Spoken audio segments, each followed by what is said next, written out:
કેમ છો? તો આજે આપણે ચોળી રીંગણ બટાકાનું શાક બનાવીશું.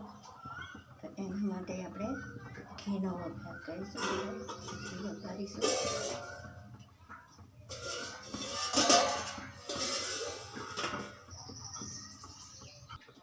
ઘી ગરમ થઈ ગયું છે તો આપણે રાઈ એડ કરીશું.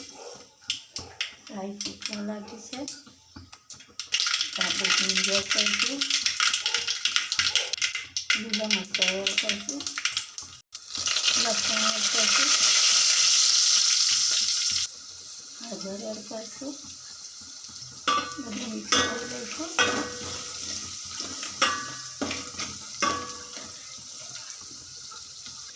હવે શાકભાજી એડ કરીશું. મસાલા આપણે પાછળથી એડ કરીશું.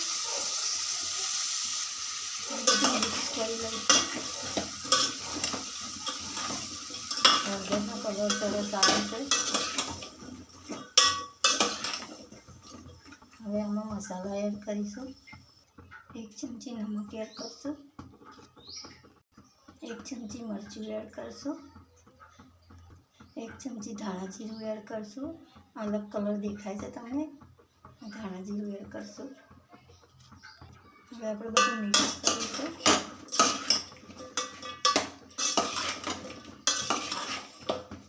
બહુ સરસ સુગંધ આવી રહી છે શાકની ત્યાં.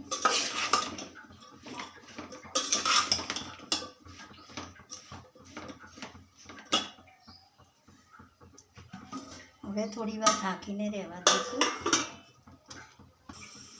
હવે અમે આપણા પાણી એડ કરીશું.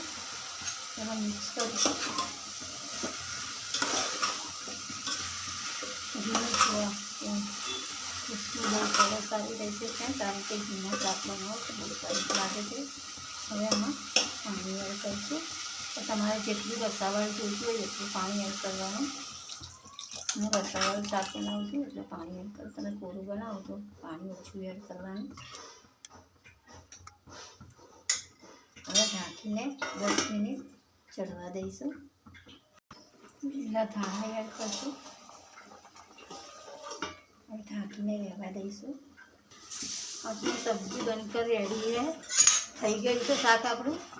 હવે ગેસ બંધ કરી દઈશું. સર્વ કરીશું. હવે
મારો આ રેસીપીનો વિડીયો કેવો લાગ્યો મને કમેન્ટમાં ચોક્કસથી જણાવજો.